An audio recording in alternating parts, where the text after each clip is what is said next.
കരുവന്നൂർ കള്ളപ്പണം ഇടപാട് കേസിൽ കെ രാധാകൃഷ്ണൻ എംപിക്ക് ഇഡി സമൻസ് അയച്ചു.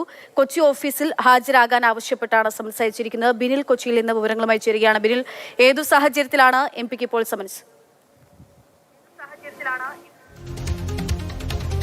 കരുവന്നൂരിലെ കള്ളപ്പണ ഇടപാടുമായി ബന്ധപ്പെട്ട ഇഡിയുടെ അന്വേഷണം അവസാന ഘട്ടത്തിലേക്ക് കടക്കുകയാണ്. അതിന്റെ അന്തിമ കുറ്റപത്രം ഇഡി തയ്യാറാക്കുകയാണ്. ആ ഒരു ഘട്ടത്തിലാണ് കെ രാധാകൃഷ്ണൻ എംപിക്ക് ഇഡിയുടെ സമൻസ് അയച്ചിരിക്കുന്നത്. കൊച്ചി ഓഫീസിൽ ചോദ്യം ചെയ്യലിന് ഹാജരാകാൻ ആവശ്യപ്പെട്ടായിരുന്നു സമൻസ്. ഇതിൽ ഏറ്റവും പ്രധാനപ്പെട്ട കാര്യം കരുവന്നൂരുമായി ബന്ധപ്പെട്ട CPMന്റെ ബന്ധം, CPM പാർട്ടി അക്കൗണ്ടിൽ വന്നിട്ടുള്ള പണമിടപാടുകൾ സംബന്ധിച്ച വിശദാംശങ്ങൾ, അതൊക്കെ സംബന്ധിച്ച കൂടുതൽ വിശദീകരണം തേടുന്നതിന് വേണ്ടിയാണ് കെ രാധാകൃഷ്ണനോട് ഹാജരാകാൻ ആവശ്യപ്പെട്ടത്. കെ രാധാകൃഷ്ണൻ നേരത്തെ CPMന്റെ തൃശൂർ ജില്ലാ സെക്രട്ടറി ആയിരുന്നു.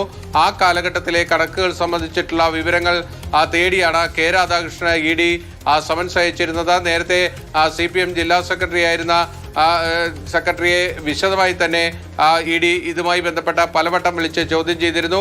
അതിനുശേഷമാണ് ഇപ്പോൾ കെ രാധാകൃഷ്ണനെ കൂടി വിളിപ്പിച്ചിരിക്കുന്നത്. കേസിലെ അന്തിമ കുറ്റപത്രം തയ്യാറാക്കി വരികയാണ്. അതിൻ്റെ ഒരു ഭാഗമായിട്ടാണ് കെ രാധാകൃഷ്ണൻ സമൻസ് നൽകിയിരിക്കുന്നത് എന്നതാണ് നമുക്ക് മനസ്സിലാക്കാൻ കഴിയുന്നത്. ഏറ്റവും അടുത്ത ദിവസം വീണ്ടും ഈ കെ രാധാകൃഷ്ണന് സമൻസ് പോകും. അതായത് കെ രാധാകൃഷ്ണൻ ഈ ചോദ്യം ചെയ്യലിന് വിധേയനാകേണ്ടി വരും എന്നതാണ് ഇഡി വ്യക്തമാക്കുന്നത്. കാരണം ഈ കേസുമായി ബന്ധപ്പെട്ട CPMന്റെ അക്കൗണ്ടുകളിൽ വന്നിട്ടുള്ള ചില പണമിടപാടുകളുമായി ബന്ധപ്പെട്ട കൂടുതൽ വിശദീകരണം തേടുന്നതിന് വേണ്ടിയാണ് കെ രാധാകൃഷ്ണനെ വിളിച്ചു വരുത്തുന്നതെന്നതാണ് ഇഡി വൃത്തങ്ങൾ അറിയിക്കുന്നത്.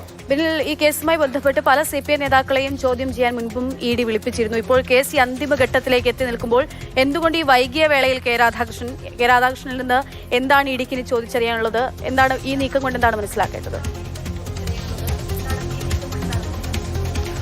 നേരത്തെ CPMന്റെ ജില്ലാ സെക്രട്ടറി ആയിരുന്ന MM വർഗീസിനെ അടക്കം വിശദമായി ചോദ്യം ചെയ്തിരുന്നു. ദിവസങ്ങൾ ചോദ്യം ചെയ്ത് മൊഴി രേഖപ്പെടുത്തിയിരുന്നു. AC മൊയ്തീന്റെ മൊഴി വിശദമായി രേഖപ്പെടുത്തിയിരുന്നു.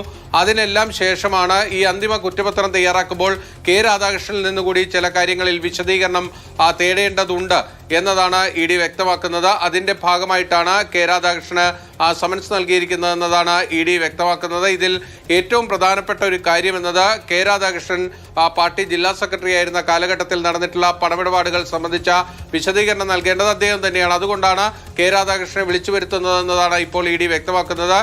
കെ രാധാകൃഷ്ണന്റെ പ്രതികരണം എന്തായാലും നമുക്ക് ലഭ്യമായിട്ടില്ല. കെ രാധാകൃഷ്ണൻ ഇന്ന് തൃശ്ശൂരുണ്ട് എന്ന വിവരങ്ങളുമുണ്ട്. അതായത് ഇന്ന് ഹാജരാകാൻ ആവശ്യപ്പെട്ടിരുന്നു എന്ന സൂചനകളും പുറത്തേക്ക് വരുന്നുണ്ട്. എന്തായാലും അക്കാര്യങ്ങളിലൊക്കെ തന്നെ ഇനി വ്യക്തത വരേണ്ടതുണ്ട്. കെ രാധാകൃഷ്ണന്റെ പ്രതികരണത്തോടു കൂടിയായിരിക്കും എന്തൊക്കെ കാരണങ്ങൾ നൽകിയാണ് ഈ സമൻസ് നൽകിയിരിക്കുന്നത് എന്നത് വ്യക്തമാകുകയുള്ളൂ. എന്തായാലും കരുവന്നൂർ കേസുമായി ബന്ധപ്പെട്ട അന്തിമ കുറ്റപത്രത്തിലേക്ക് ഇഡി പോവുകയാണ്. ആ കുറ്റപത്രം നൽകുന്നതിന് മുൻപ് ചില കാര്യങ്ങളിൽ കൂടി വിശദീകരണം തേടേണ്ടതുണ്ട്. അതിനുവേണ്ടി കെ രാധാകൃഷ്ണൻ സമൻസ് നൽകുന്നു എന്നതാണ് ഇഡി കേന്ദ്രങ്ങൾ ഇപ്പോൾ വിശദീകരിക്കുന്നത്.